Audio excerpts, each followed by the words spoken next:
إن الحمد لله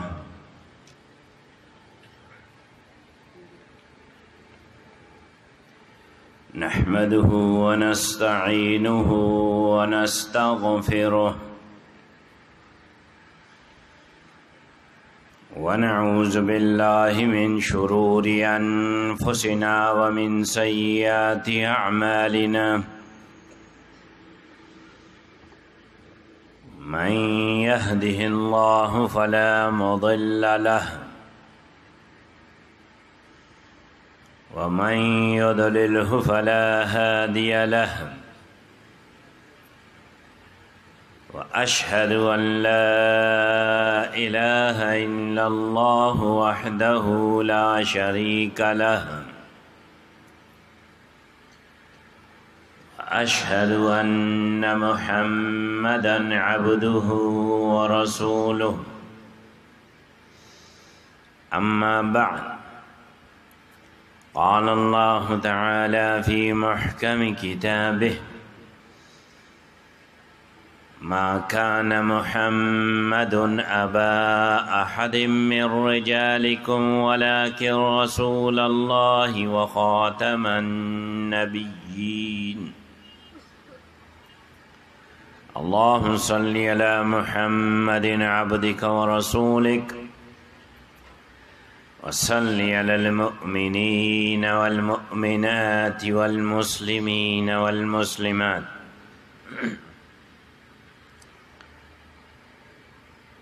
صاحب صدر گرامی قدر لائق صد احترام علماء کرام معزز حاضرین و سامعین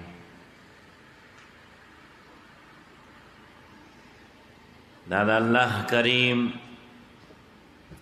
ډیر کرم دی او مننه ده چې مونږ په دغه ضلع ثوابي کې د عالمی مجلس تحفظ ختم نبوت د تحفظ ختم نبوت تحفظ ناموس رسالت او تعقب د منکرین ختم نبوت ابتدا مو چې کړي وانه دغه ادارې نه مو کړي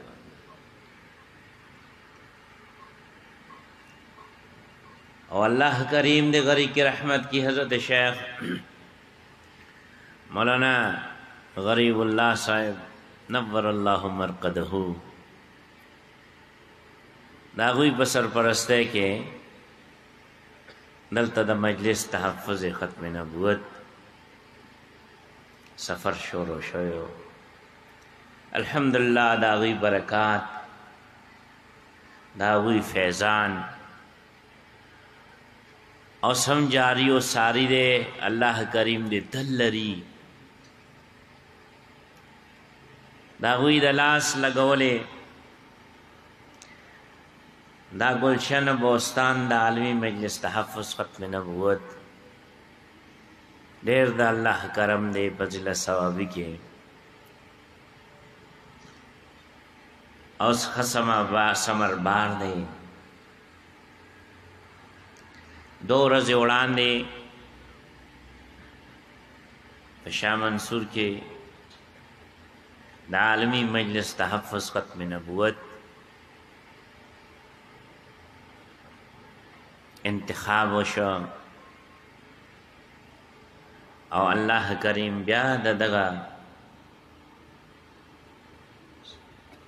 ضلع د عالمی مجلس تحفظ ختم نبوت د امارت دا اعزاز چې حضرت شیخ مولانا اعزاز الحق صاحب دامت برکاتهم العالیہ بسر مقدس بانی کیا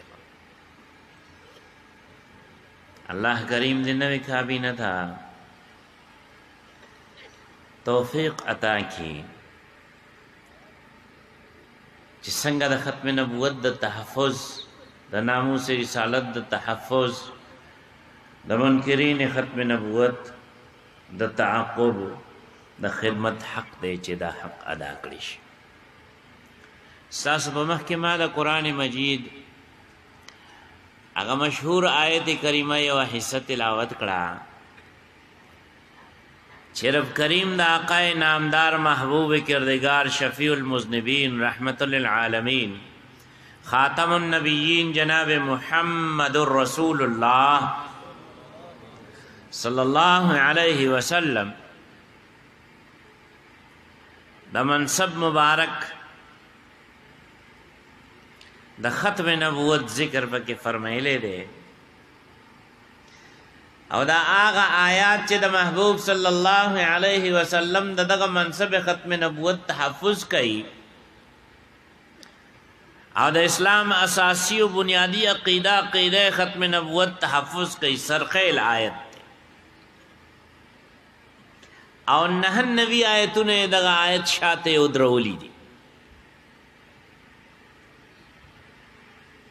الله ارشاد فرمای ما کان محمد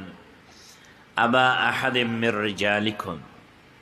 چې نه د محمد صلی الله علیه وسلم تاسو سړو کې د چا پلار ولکن رسول الله مگر د الله رسول دی وخاتم النبیین او خاتم النبیین صلی الله علیه وسلم محبوب صلی اللہ علیہ وسلم دغه آیت کریمہ تفسیر کی اغا مشہور حدیث مبارک ارشاد فرمائلے دے چې آخر حصہ دادا چې انا خاتم النبیین لا نبی بعد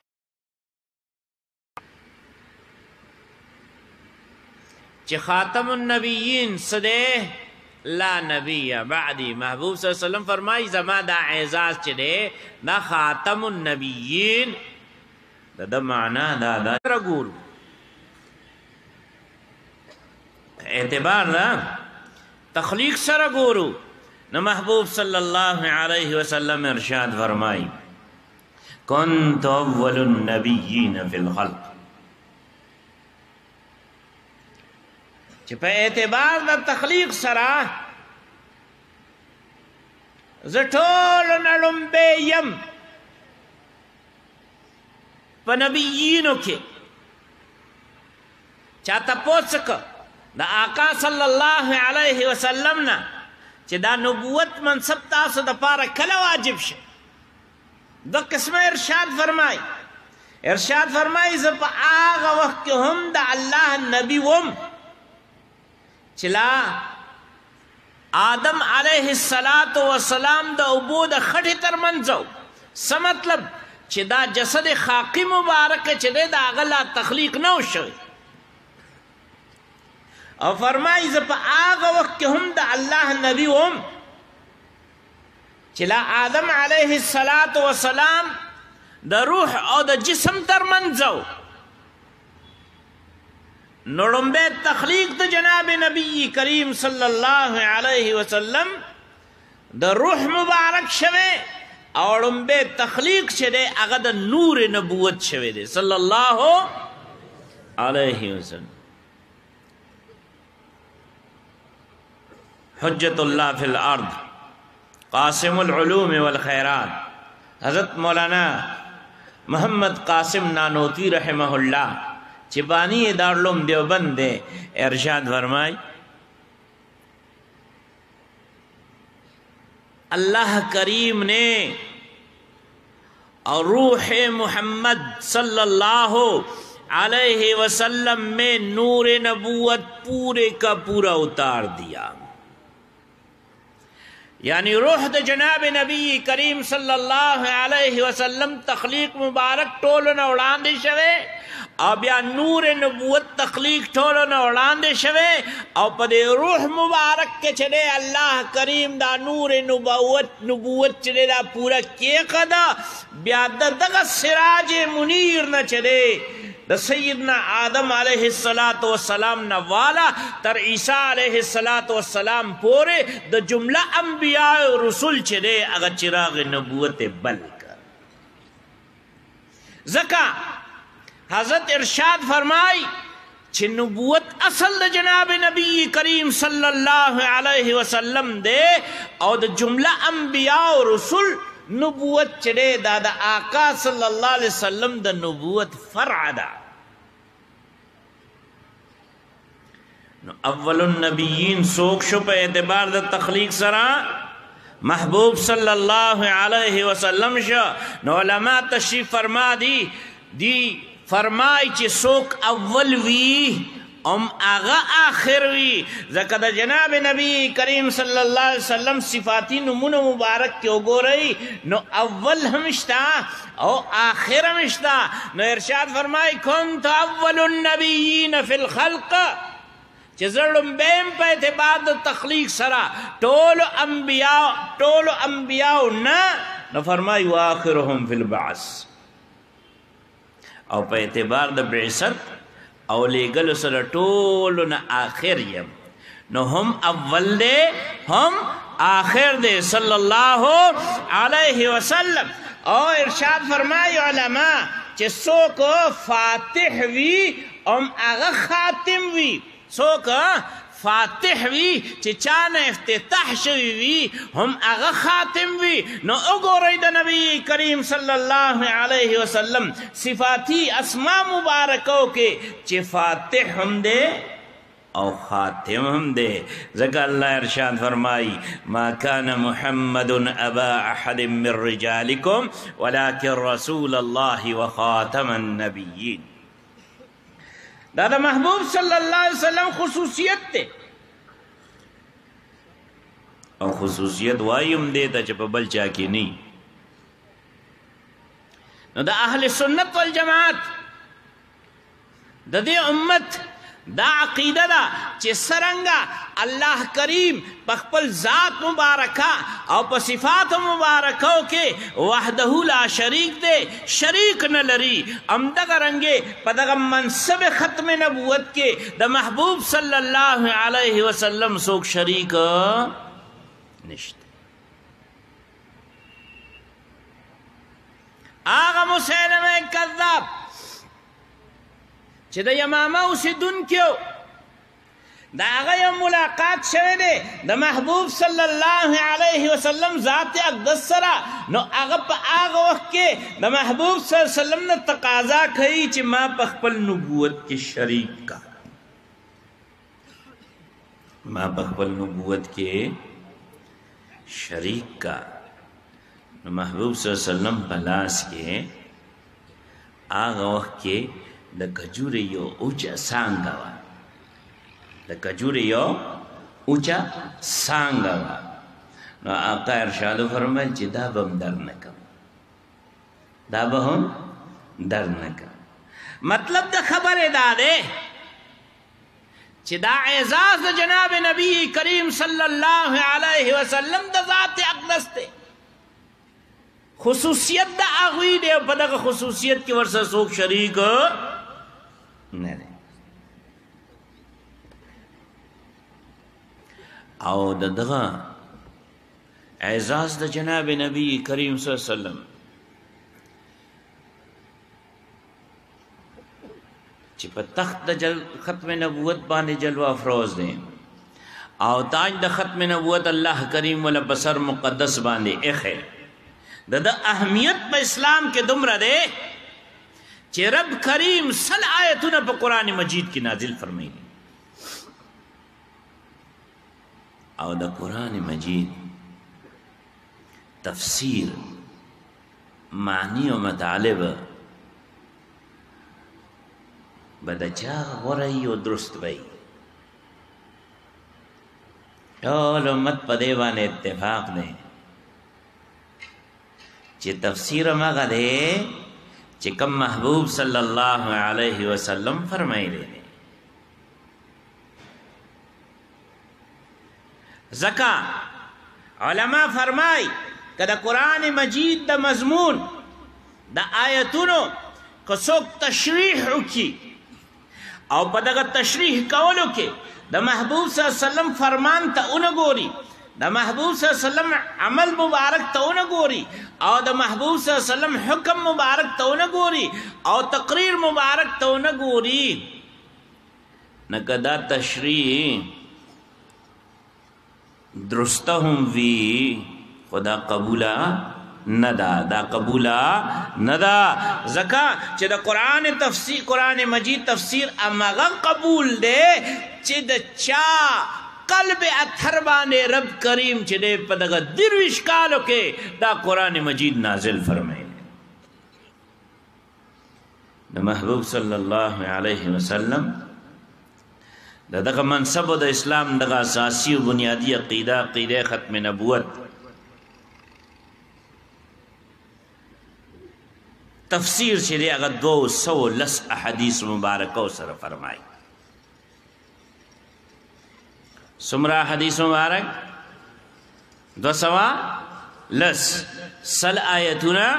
او 210 احادیث مبارکه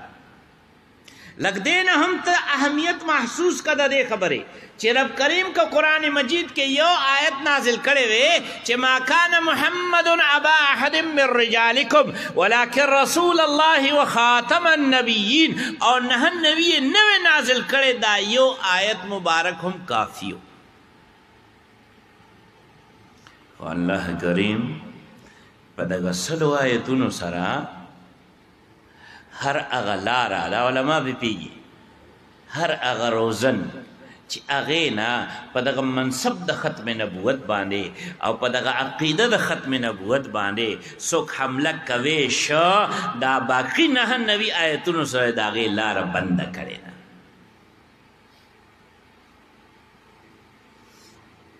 او محبوب صلی اللہ علیہ وسلم 210 ارشادات چی دی اغا بیان فرمائی لی دی اس کو تاسو نو څوک تاسو کی چې زه عقیده ختم نبوت باندې ځان پویول غواړم نو زه به څنګه پوه شم صحیح طریقې سره دا د سلو آیتونو یادول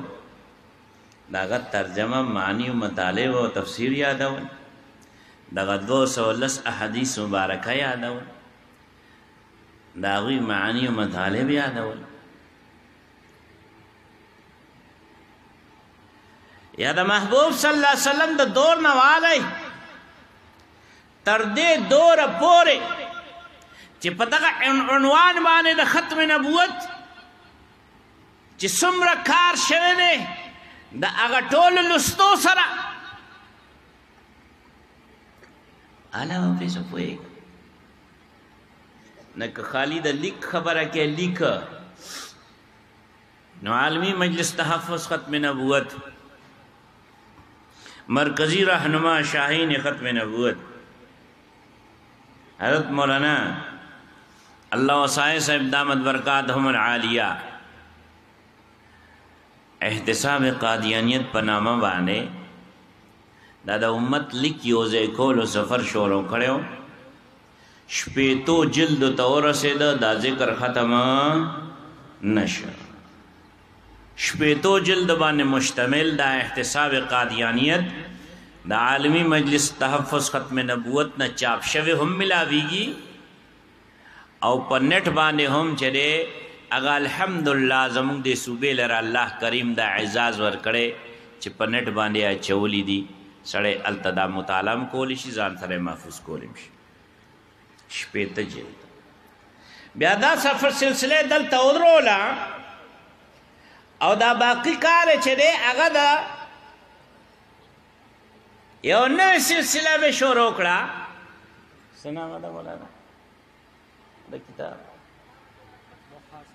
محاسبہ قادیانیت پنامہ بانے او اتجل دے راغلی دی لابنور رازی دا محبوب صلی اللہ علیہ وسلم دا منصب مبارک دا دفاع سلسلہ دا نا در قیامت پورے نہ ختمیں گی دا در قیامت پورے نہ ختمیں گی لکہ چاقا پیشنگوئی فرمائی دا ارشاد فرمائی چی ما نفس دیش لوی لوی کذابان یعنی خدر و غجن خلق دجالان خدو کا ورکون کی خلق دا برازی ہر یو بدا دعویٰ کئی چیز دا اللہ نبی ما او گورے یا اللہ ریانا خاتم النبیین لا نبی بانی اگر میں نے شنڈے شوے چھ نبی بیزے گاو اور بل نوے نبی نشی پیدا کے دے بل نوے رسول نشی پیدا کے دے زکا چھ محبوب صلی اللہ علیہ وسلم لرا رب کریم منصب دا ختم نبوت عطا کا آچ دا نبوت سمرا کمالاتو دا نبوت سمرا اعزازاتو اگر دا نبوت سمرا مراتبو اٹول پا جناب محمد رسول اللہ صلی اللہ علیہ وسلم ذات اقدس بانے رب کریم تمام کرن نو تمام نپس سنئی تمام نپس سنئی یا پدغا الفاظ ہوا ہو رہی چی آغا انبیاء و رسول چی دا چا دا نبوت و دا رسالت چراغونا رب کریم دا سراج منیر نور سرا بلکڑی ہو آغوی تشریف راونا نو آخرہ کچھ سراج منیر تشریف راونا نو بے آغی نبز دا بلچا چراغ نبلی آغی نبز دا بلچا چراغ نبلی گی لکه چې نور راوخیجی نو هر قسم رڼا چې دا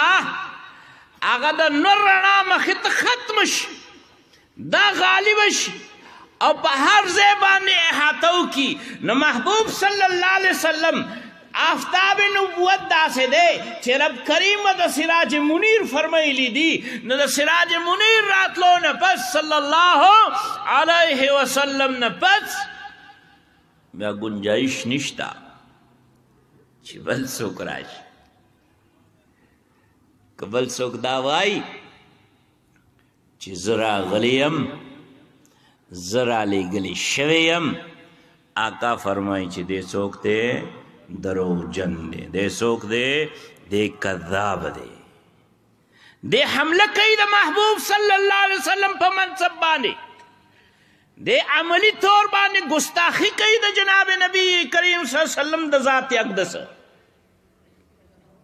نو چی ہر سوک دا محبوب صلی اللہ علیہ وسلم پشان اقدس کی گستاخی کئی دا کار سوکی دا سزا یو دا دا سزا یو دا چی اگر دا عالمی مجلس تحفظ ختم نبوت نعرہ دا گستاخ رسول کی سزا ٹولو آئے گستاخ رسول کی سزا دے غاڑے دخلق نوائی گستاخ رسول کی سزا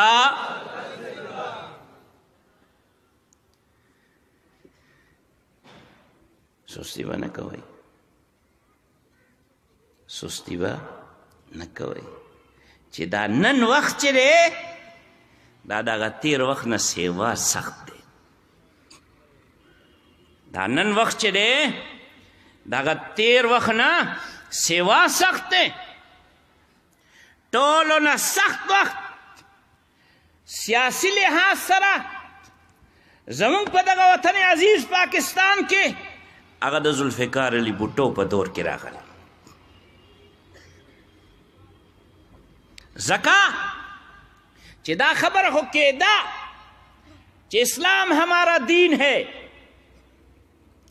خدا خبر ہے ور سر ٹوچین کھڑے ہوا استاسو عامیانہ پختو کے چی سوشلیزم ہماری معیشت ہے دا یقیناً آغا سخت وقتو چی اولا سم دا وطن عزیز نا پریکڑے شا دا یقیناً آغا سخت وقتو چی دا مشرقی پاکستان نا بنگلہ دیش جوڑے دل چی دی آغای دا پارا سبب آغا فوجی جرنیلانو چی دا کم و ڈپٹی چی دا آغا پا مشرقی پاکستان کے لگے دلی او دلتا ہم باقی پاکستان کے ہم چی دے آغا جرنیلان تاریخ دا پاکستان کے دمرا قادیانیان جرنیلان چی دی دا بل دور کی ندی تیر شوی چی سمرا دا ذوالفقار علی بھٹو پا وزیر اعظم کی تیر شوی دی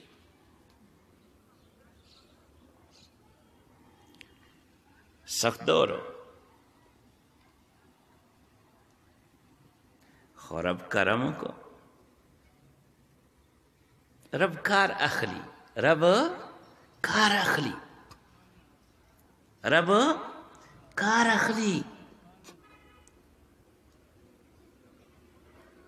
دا خو د الله کریم قاعده ده چې الله پاک دا د دین خدمت چې دی یو فاسق فاجر نه هم اخلي.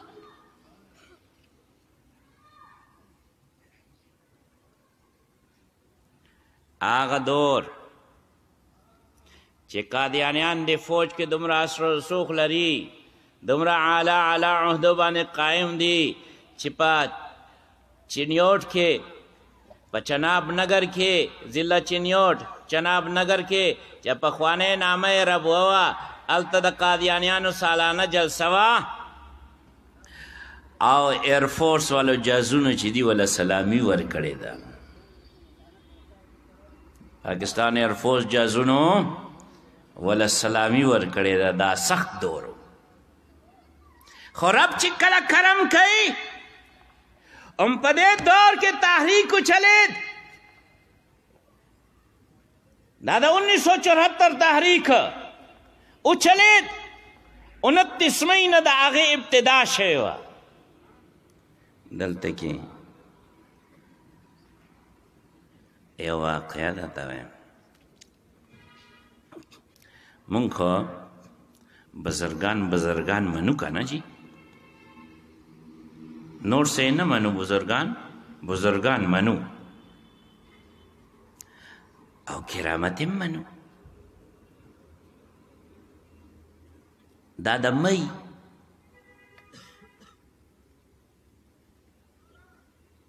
نه وړاندې 29 مئی نه وړاندې 15 یا شپږ ورځې وړاندې حافظ الحدیث حضرت مولانا عبدالله درخواستي صاحب رحمت الله علیه چې مشهور شیخ التفسیر دی د دغه سیمې، او لوی لوی علماء کرام په دې ناز کوي چې موږ ته د هغوی په مخ کې دا د شاګردۍ غونډه ماتولو اعزاز الله عطا کړی. د جمعیت علماء اسلام امیر هغوی د عمرې نه واپس رالل. وړومبی خطاب کوي په ټکسله کې جامع مسجد کې. دا جامع مسجد د سونارانو، دا د زرګرانو په کوڅه کې دی. دا جامع مسجد چې دی په دې کې مشر څوک دی، امام څوک دی، خطیب څوک دی، خانقاه ورسره چا ده، نقشبندیه مجددیه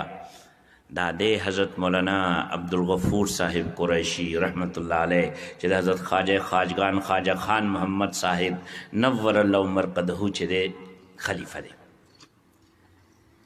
ماسخوتن مانځه نه پس بیان فرمای او وای چې زه راغلی نیم، زه لیږلی شوی یم. زه راغلی نیم، زه لیږلی شوی یم. کم ځینه راځي د مدینې طیبې نه. سوی زه راغلی نیم، زه رالیږلی شوی یم. زه تاسو ته دا وایم چې او امتیانو، او عاشقان رسول، اوس دا د فیصلې وخت دی. دا د فیصلې وخت دی چې د آقای نامدار محبوب کردگار شفیع المذنبین اور رحمت للعالمین خاتم النبیین جناب محمد رسول اللہ صلی اللہ علیہ وسلم د ختم نبوت حفاظت د پاره تیار شي. دغه وخت دی او چې چا سستی وکړه بیا به لاسونه مړوړي او لاس ته به څه نه راځي.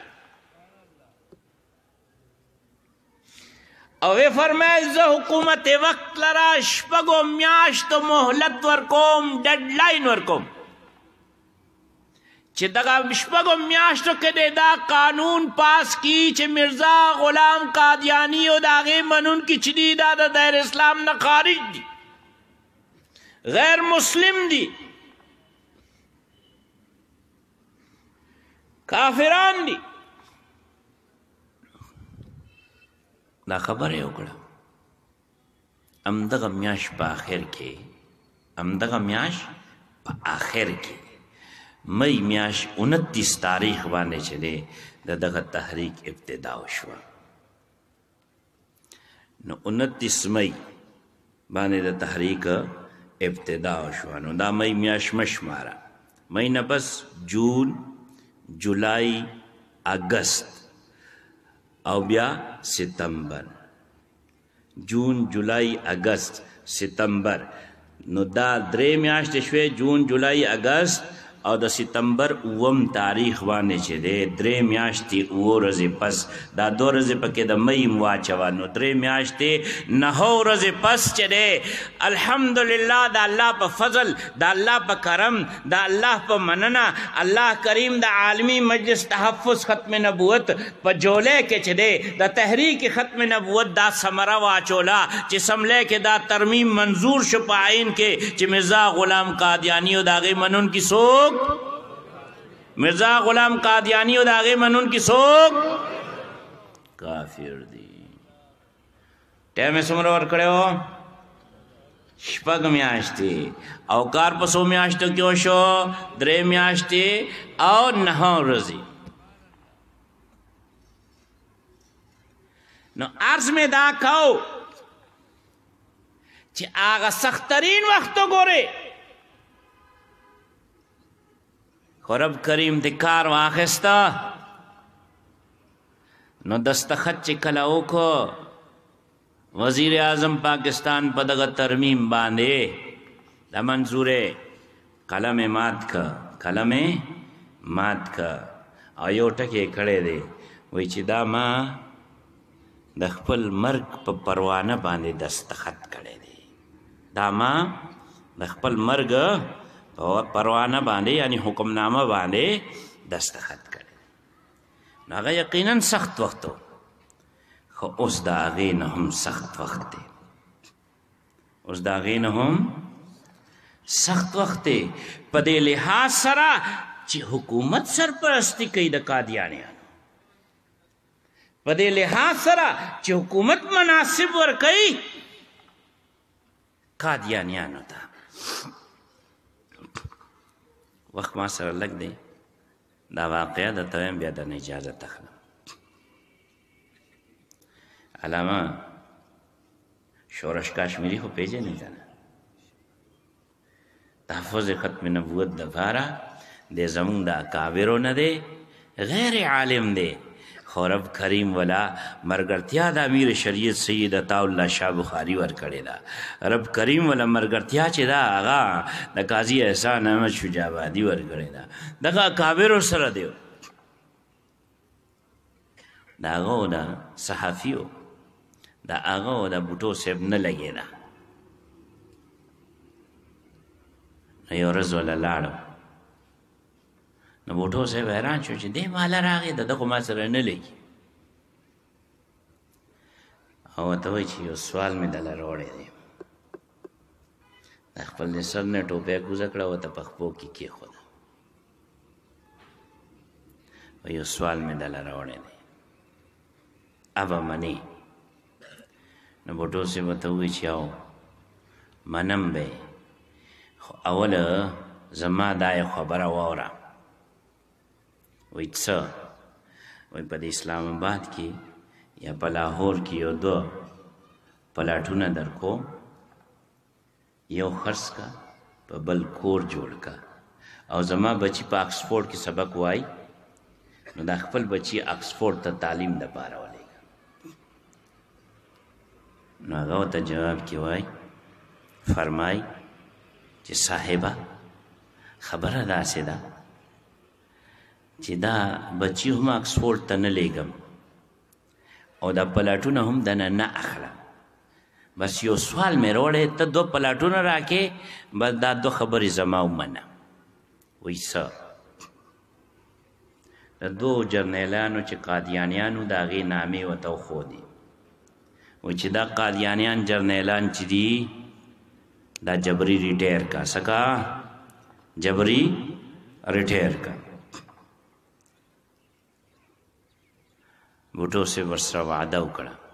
چې زه به یې ریټایر کړم. په دې کې لږې ورځې تېرې شوې او شورش کاشمیری چې دی وفات شو. بوټو صاحب جنازې ته لا نړه چین ته لاړه چین نه چې واپس راغی دورې نه نو بیا 2 ورځې پس چې د تعزیت دپاره د هغه کور ته لاړه شورش کاشمیري کور ته نو د هغې بیبي ته وایي چې زه دلته ومه ما جنازه کې ځکه شرکت ونه کو چې ما ورسره یو لوز کړی و هغه لوز مې نو پوره کړی زه دلته مخامخ کېدی نه شوم او د لوز نه پوره کولو وجه دا وه چې زه چونکې چین ته تلمه نو دا جرنالان مې د خپل تلو نه مخکې نه ریټایر کول هسې نه چې ما نه پس دوی څه ګډوډ وکړي په وطن کې نو اوس د چین دورې نه واپس رالم نو اول مې هغه دواړه قادیانیان جرنیلان مې جبري ریټایر کړل نو هله بیا لاس نیوي دپاره تا ته رالم نو هغه اگر چې سخت وخت و جرنیلان پکې ریټایر کړي شوي هم دي او آئین کې ترمیم هم شوی دی دا د رب کرم و د هغې مننه اوس د هغې نه هم سخت وخت دی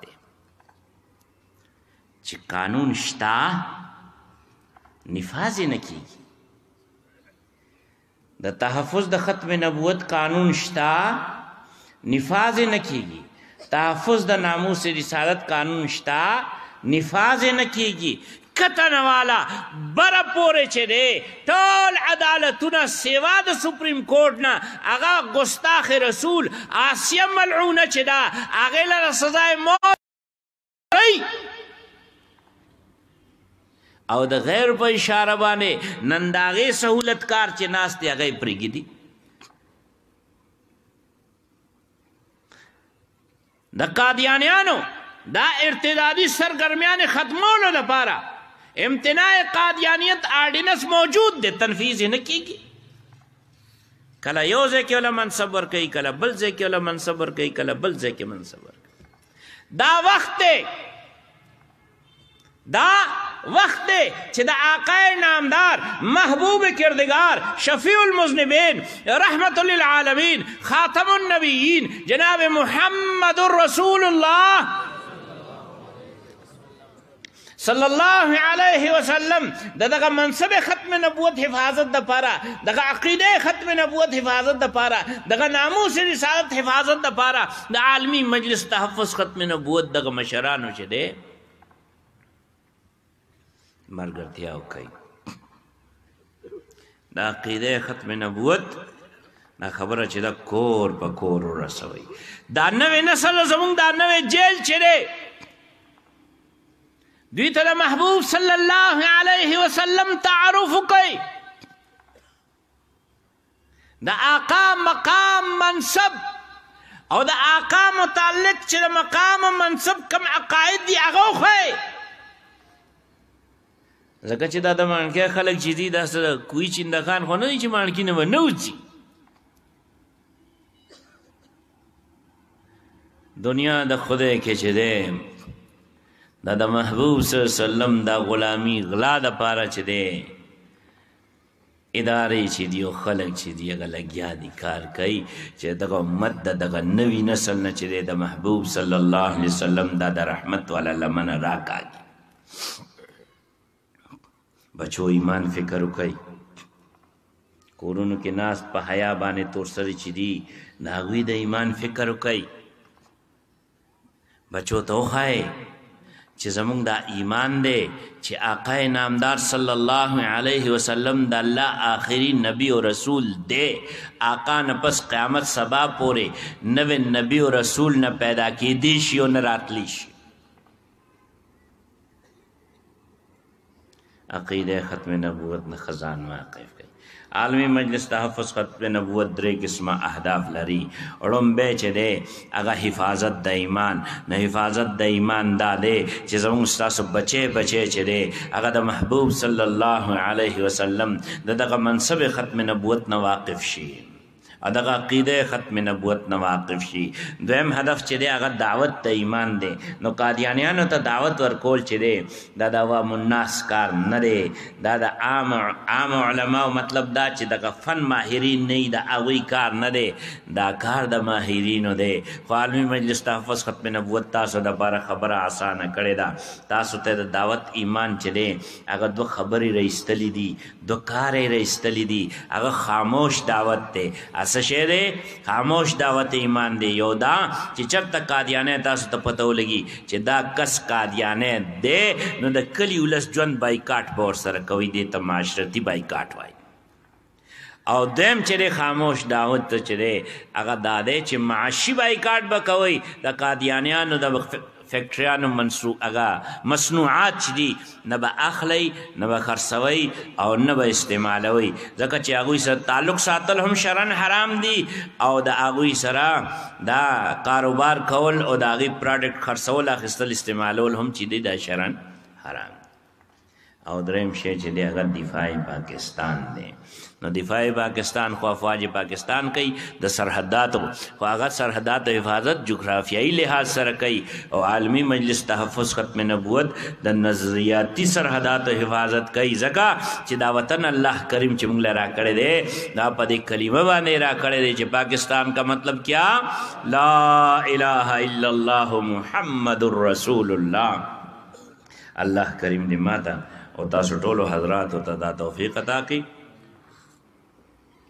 چې دغه مشرانو زیر سایه چې دی موږ د عالمي مجلس تحفظ ختم نبوت دغه پروګرام چې دی هغه حفاظت د ایمان، دعوت د ایمان او دفاع پاکستان چې داسې انداز سره وچلو چې رب کریم موږ نه راضي شي او محبوب صلی الله علیه وسلم موږ نه راضي شي. ما ته یو سفر درپېښ دی، اوس هم اگر چې لیټ شومه خو ما دوی ته دا عرض کړی چې ما ته آخري ټایم نه ړومبی ټایم راکئ. ستاسو مشکور یم چې زما یو څو خبرې تاسو واورېدې. الله کریم دې ما ته او تاسو ټولو ته په دې باندې د عمل کولو توفیق عطا کړي. ربنا تقبل منا انک انت السمیع العلیم.